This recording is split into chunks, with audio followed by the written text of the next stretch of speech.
ESPN reporting that Stephanie White is the new head coach for the Indiana Fever. She just left the Connecticut Sun. She's a former Fever player, also was an assistant coach for the team in the past. And if you remember, she was also just a standout at Purdue when she played for Purdue a number of years ago. And she was also one of the names people had been talking about as a potential new head coach for the Indiana. Stephanie White, the new head coach of the Indiana Fever, just lit up the WNBA with a bombshell decision involving NaLyssa Smith.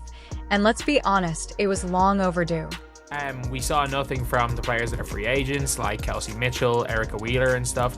But there is one player that we're like, oh, will she even be on the team next year? Posting positively about Stephanie White being hired, and that is NaLyssa Smith. Because we all know Caitlin Clark came into the Fever like a firestorm, basically dragging the entire team into the limelight and giving fans hope for a playoff run. Make no mistake, Caitlin Clark is doing things beyond her years. But somehow, despite Clark's game-changing performances and enough highlight reels to last a lifetime, they still managed to flop right out of playoff contention. And let's be clear that failure had nothing to do with Clark's ridiculous out-of-this-world talent, and everything to do with some of her teammates who seem more committed to playing invisible defense than actually contributing to the team. I think she's been terrible for a lot of the season. I'm not going to knock NaLyssa Smith as a person, but Dejanay Carrington straight away, free her. Like, she tweets out, players were coasting, taking zero accountability, and watching their effort tank faster than a lead balloon, but Stephanie White finally showed up and decided she wasn't here to babysit mediocrity. She took one look at NaLyssa Smith's performance, unbothered, uninspired, and just plain underwhelming, and decided enough was enough. No way was she letting Clark's effort go to waste because of players who couldn't keep up.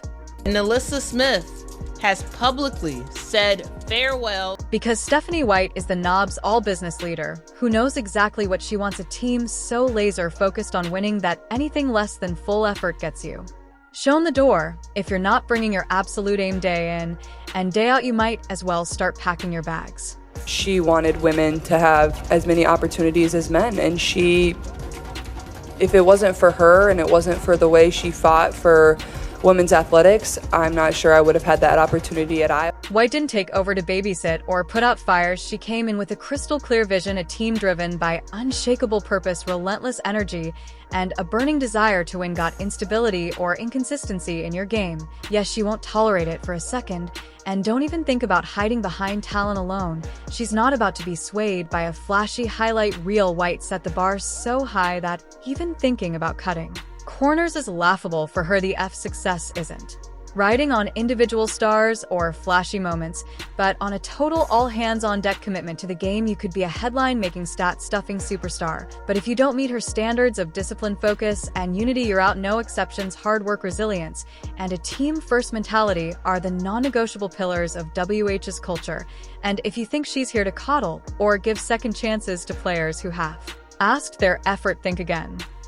we saw nothing from the players that are free agents, like Kelsey Mitchell, Erica Wheeler and stuff. But there is one player that we're like, oh, will she even be on the team next year? Posting positively about Stephanie White being hired, and that is NaLyssa Smith. Which brings us to NaLyssa Smith. Not that long ago, Smith was seen as one of the Fever's brightest rising stars, but fast forward to this past season, and well, let's just say her trajectory hit a serious nosedive. The stats tell you all you need to know. Smith went from being a crucial player to a big old question mark. Her scoring tanked, her impact disappeared, and she was a shadow of the force she once promised to be. The coaching staff was blind to this train wreck. Either one game, she'd flash a bit of that old brilliance, the next, she'd be a complete non-factor. It was like flipping a coin to see which version of Smith would show up, and when the Fever needed steady game-changing contributions, they got left hanging. Talk about a liability.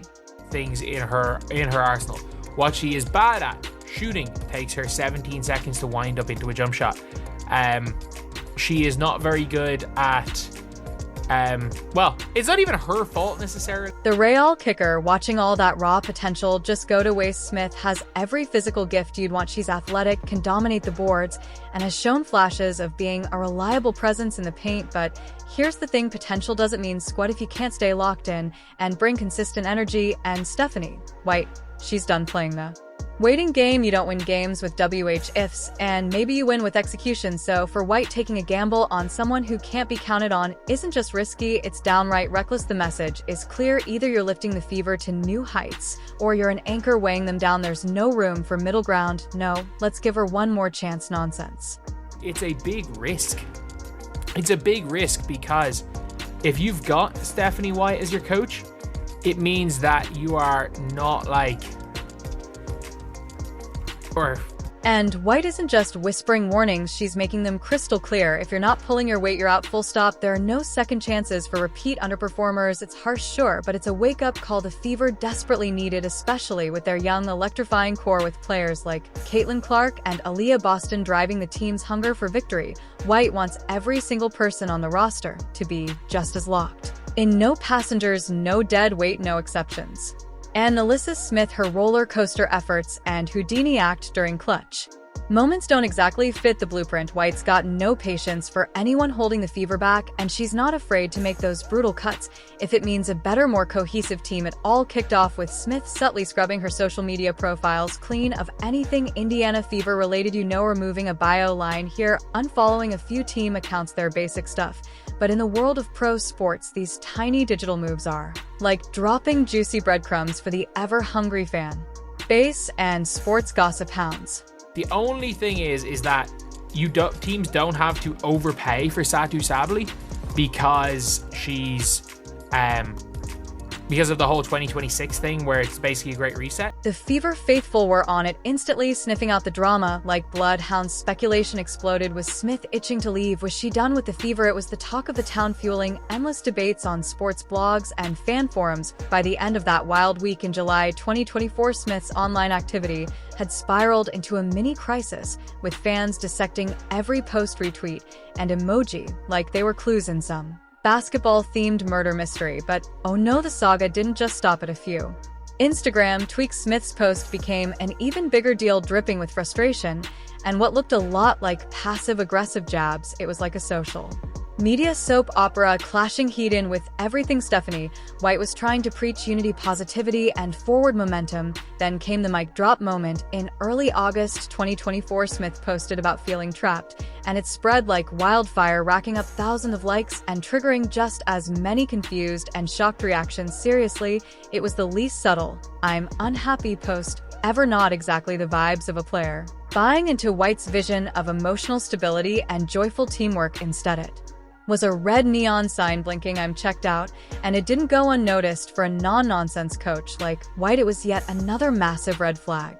So the Dejanay Carrington, NaLyssa Smith situation has just made kind of everything messy when it comes to discourse between the Fever. And just when you thought the drama couldn't get any juicier, enter the TikTok video that turned the circus into a full-blown scandal. Melissa's girlfriend Dion Carrington took center stage in late September, posting a clip that made jaws drop and eyebrows hit the ceiling. The video, a reenactment of that notorious eye poke incident from the Fever's playoff series against the Connecticut Sun. Yep, the one where Dion's long nails accidentally or not injured Caitlin Clark, the franchise golden child. There they were, giggling and joking, with Carrington playfully denying any wrongdoing and Smith laughing along like it was the funniest thing ever. Fans and analysts not so amused. Caitlin Clark is basically the Fever's crown jewel, and mocking her injury even as a joke was like throwing gasoline on a fire. It felt disrespectful, tasteless, and like a slap in the face to the entire Fever organization. Publicly, the team stayed silent, but behind the scenes, it was a storm brewing. You've got Dejanay, who is a shitster. There's no other way to say this, and that's where the issue is. But the drama wasn't confined to the virtual world. Nope, it spilled straight into the locker room, turning what should have been a haven of focus and camaraderie into an absolute nightmare. NaLyssa Smith's relationship with Dion Carrington wasn't just tabloid fodder anymore. It had become a living, breathing distraction for the entire Fever squad. By early September, whispers of tension were making the rounds, and by October, they were impossible to ignore. This clip is going viral of WNBA couple Dejanay Carrington and NaLyssa Smith. Their romantic relationship started in 2020 at Baylor University when Dejanay was a senior and NaLyssa was in junior. The locker room vibe shifted drastically. What should have been a place of unity and determination now felt like a minefield. Teammates were suddenly tiptoeing around conversations, careful not to pick sides or say something that could ignite more drama. It was awkward, uncomfortable, and quite frankly, the kind of toxic mess that no team gunning for success should have to deal with. Okay, Lance said, good, she don't belong on the team anyway. She didn't contribute, just loving her on her girl. And the hits kept coming. NaLyssa Smith's growing detachment from the team was glaring. She was often spotted glued to her phone, physically and emotionally removed from team activities, and it felt like her interest in the Fever had evaporated by the season's final stretch. Teammates weren't just side-eyeing her behavior, they were openly questioning her commitment. Rumors swirled about her skipping voluntary workouts in late October, a definite no-no under Stephanie White's watchful eye. By November 2024, the tension was everywhere, from the stands at Gainbridge Fieldhouse to the Fever's front office. So social media was a minefield of angry fans demanding change, and the pressure on the organization was immense. The Fever were a team brimming with potential, but personal drama was stealing the spotlight, and let's be real, pushing the whole franchise to a breaking point. All eyes are on what happens next, and it's safe to say the Fever have some massive decisions to make.